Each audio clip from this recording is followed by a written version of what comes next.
Pai do Senhor, os amados, nessa noite nós vamos meditar na Palavra de Deus com referência à substituição. Como foi preciso o Senhor Jesus ter morrido naquela cruz para perdoar os nossos pecados e nos trazer a salvação. Quando João estava batizando, Jesus apareceu entre os homens e João olhou para Jesus e disse: Eis o Cordeiro de Deus que tira o pecado do mundo. Então Jesus é o Cordeiro de Deus que tira o pecado do mundo, que perdoa os nossos pecados. Por que Jesus, então, é aquele que perdoa os nossos pecados? Porque Jesus foi conhecido, identificado como o Cordeiro de Deus. Quando Jesus instituiu a Páscoa, na pessoa do Pai, era necessário que cordeiros fossem mortos entre famílias para que todos pudessem celebrar a Páscoa. E Jesus, então, ele é identificado como um cordeiro que é diferente daquele que morria geralmente no momento, na festa da Páscoa. Jesus é o cordeiro que tira o pecado, não apenas que esconde o pecado, mas tira, perdoa. Por isso nós queremos trazer como tema dessa mensagem a substituição. Em Romanos, capítulo 6, versículo 23, o apóstolo Paulo escreve o seguinte: porque o salário do pecado é a morte. Então o que restava para nós era a morte, porque nós nascemos em pecado, nós somos pecadores. E o nosso salário, então, seria a morte, ou seja, não teríamos possibilidade de nos salvar. Então Jesus vem como esse Cordeiro de Deus para perdoar os nossos pecados, para que nós pudéssemos alcançar a salvação. Como nós temos dito em nossa mensagem, é importante que a gente faça uma ponte entre o Antigo e o Novo Testamento para a gente entender Gálatas 3:8, que é um texto que nós temos usado bastante, onde vai dizer que, tendo a Escritura previsto que Deus, pela fé, justificaria os gentios, pré-anunciou o Evangelho a Abraão. Então a gente hoje vive o Evangelho, mas nós não podemos de forma alguma esquecer desse versículo, porque Abraão é o pai da fé. E nós então acreditamos nas promessas do Senhor pela fé. E Abraão então passou por essa experiência. E a experiência que Abraão passou enquanto pai foi a mesma que Deus passou também enquanto pai. E eu quero então pensar com os irmãos lendo Gênesis capítulo 22, onde Deus prova a Abraão, ou Deus coloca Abraão à prova.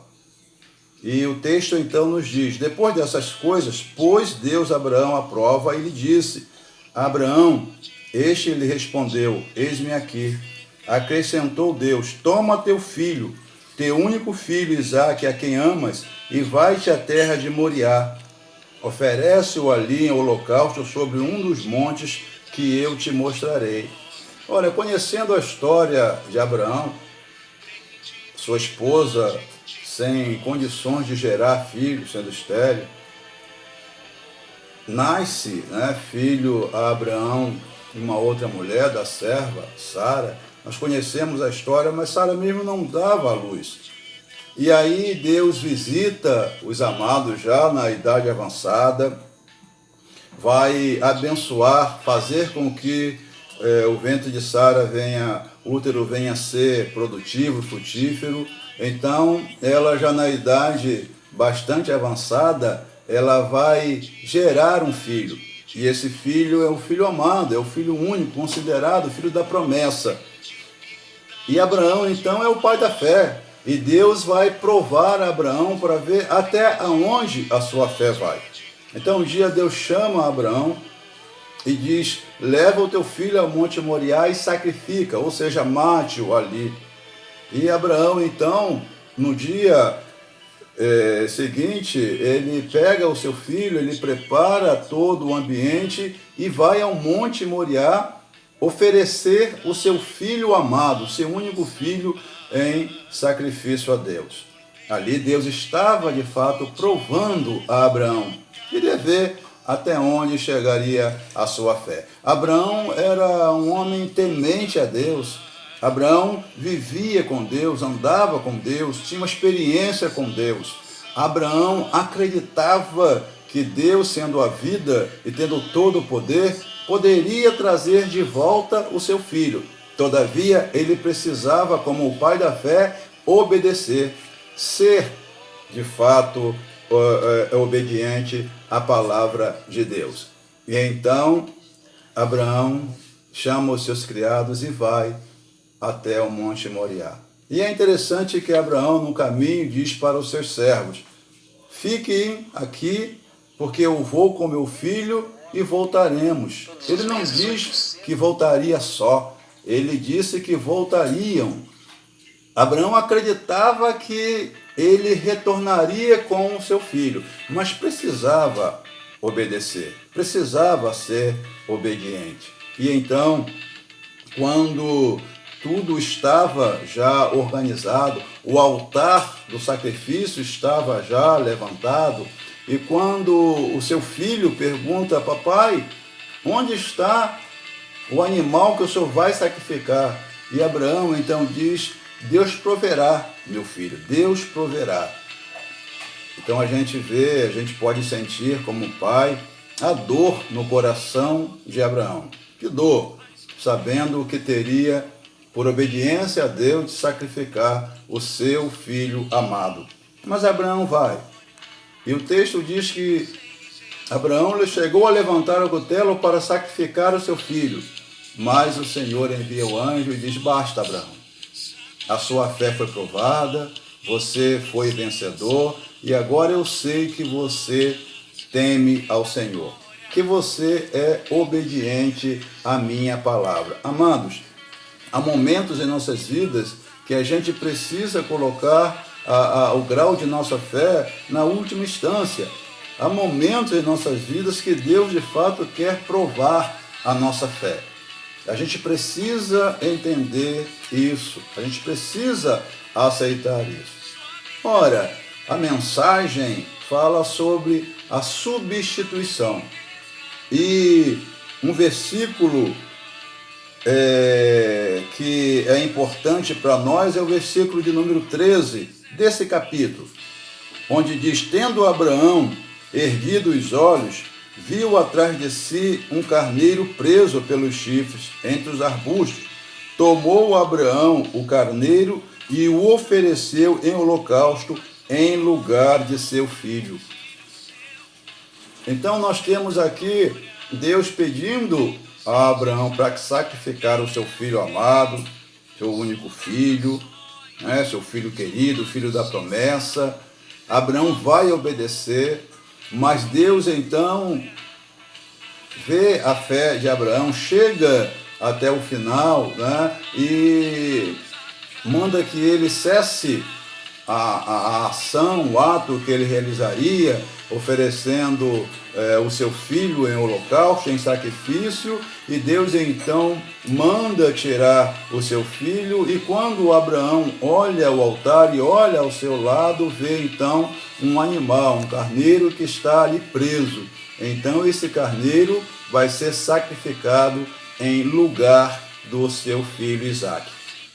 Esse carneiro então substitui a Isaque no sacrifício.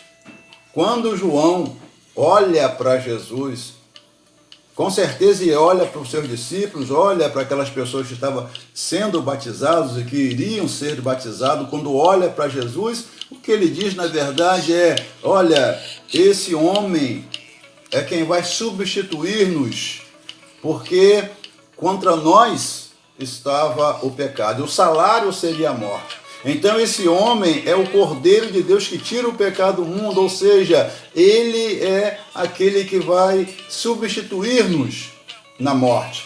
E ele então vai nos gerar vida. Porque é isso que o apóstolo Paulo diz, que o salário do pecado é a morte, mas o dom gratuito de Deus é a vida eterna. E é Jesus quem diz, eu sou a vida, eu tenho a vida. Quem crê em mim, ainda que morra, viverá. Então Jesus é o substituto perfeito para que nós pudéssemos receber a salvação.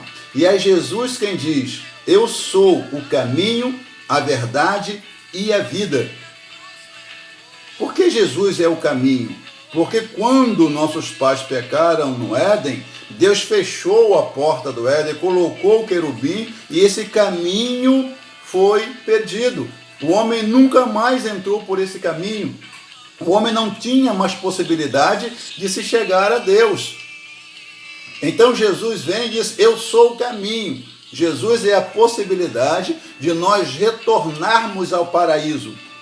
Esse caminho que foi fechado pelo pecado de Adão, e a Bíblia vai dizer que onde abundou o pecado em Adão, superabundou a graça no segundo Adão, que é Jesus Cristo, que é o substituto. Então quando Jesus, o Cordeiro de Deus, diz, eu sou o caminho, ele está dizendo, eu sou a possibilidade de vocês voltarem ao paraíso, o lugar onde Deus mantinha um relacionamento, um diálogo diário com o homem.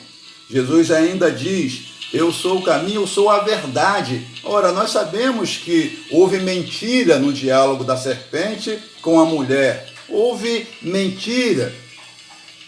Houve acréscimos ali, naquele diálogo. Então, nós sabemos quem é o pai da mentira. E ali houve, então, a mentira. E Jesus, então, vai dizer, eu sou a verdade.